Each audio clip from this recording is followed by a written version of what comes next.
This is the CaribWorld News. I am Clifton James. The government of Grenada has no interest in managing the affairs of the Grenada Cocoa Association or the Grenada Cooperative Nutmeg Association, according to Prime Minister and Minister of Finance Dr. Keith Mitchell. He said the government's interest is ensuring that the associations operate more efficiently by merging operations and that farmers are given an opportunity to benefit much more for their efforts. On Sunday night, the Prime Minister said the merger of the two commodity boards is a long-standing recommendation and the COVID-19 pandemic has illustrated that it cannot be business as usual. Prime Minister stated, "We must move speedily but with precision to address the governance and management structure of the commodity boards with successive consultancies that have shown an inadequate and archaic system. Government has no intention to take over the affairs of the association, but rather we seek to empower the country's cocoa and nutmeg farmers and to improve their financial returns," he said. St. Vincent's Argyle International Airport is set to become a white elephant, unable to pay for its lights with the loss of Liat. This from senior opposition lawmaker in St. Vincent and the Grenadines. And he continues to say that without regional carrier Liat, St. Vincent and the region would face graver economic difficulties. St. Clair Leacock, Member of Parliament for Central Kingston, said Tuesday night that Caribbean region cannot function as an economic unit if it doesn't have an efficient transport mechanism. If we do not resolve the Liat problem, the Argyle Airport will be a white elephant, period. Leacock said, of the airport, which began operating in 2017 after 7 years of construction. The dance will not be able to pay for the light, and thousands of people will suffer, he said. Leacock also said that without regional airlift, local hoteliers would suffer, and investment in the hotel sector would be in trouble. Liat was the largest carrier of passengers into St. Vincent regardless.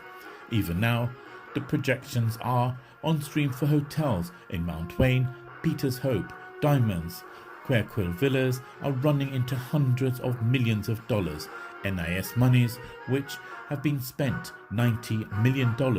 All these projections will come to naught if the airline does not get itself together in quick time. Leacock said that no international airline is going to attempt to buy out Liat. The most enterprising, Virgin, out of the United Kingdom, ran into trouble and has filed for bankruptcy in Australia, notwithstanding the fact that the company was planning to fly people to the moon, Leacock said. Whether we like it or not, the governments will have to, and bound to, and compel to get us back the solutions of an air transport problem in the region and eat humble pie, Leacock said. Up to 3 million Hong Kong residents are to be offered the chance to settle in the United Kingdom and ultimately apply for citizenship, Boris Johnson has said. The Prime Minister said Hong Kong's freedoms were being violated by a new security law and those affected would be offered a route out of the former UK colony. About 350,000 UK passport holders and 2.6 million others eligible will become valid for the UK. Nicolas Maduro, the president of Venezuela, has ordered the head of the European Union mission in Caracas to leave the country hours after the blockers announced sanctions against 11 Venezuelan officials loyal to the embattled leader. In a televised address on Monday, Maduro gave Isabel Brejante Pedrosa 72 hours to leave Venezuela. Who are they to try to impose themselves with threats, he said. Enough.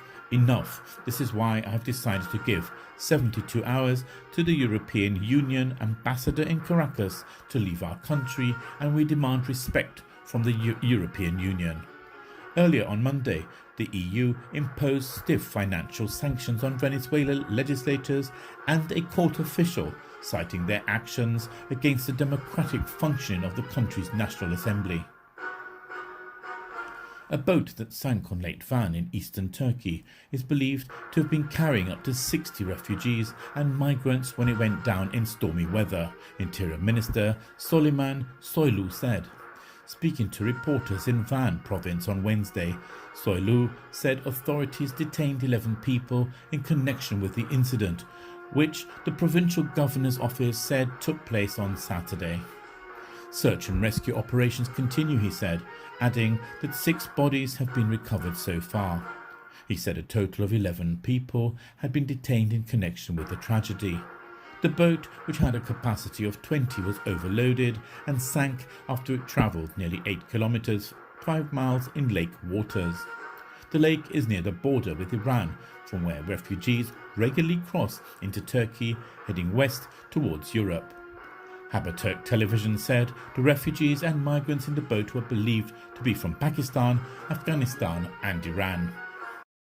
State airline Pakistan International Airlines has been banned from flying from Europe for the rest of 2020. The European Union Air Safety Agency has withdrawn third country operator authorization from Pakistan International Airlines for 6 months from 1 July. The ban also applies to the United Kingdom. The decision follows the crash of a PIA Airbus A320 on a scheduled flight from Lahore to Karachi on 22nd of May. 97 passengers and crew died after a botched go-around that damaged the plane on the first attempted landing. The preliminary report found that the captain and the first officer disregarded standard procedures and ignored alarms. Earlier this month, PIA was summoned to ESA's headquarters in Cologne to discuss safety shortcomings. Then, on 20 June 2020, Pakistan's aviation minister told Parliament that 262 out of 860 pilot licenses issued by the country's Civil Aviation Authority were fraudulent.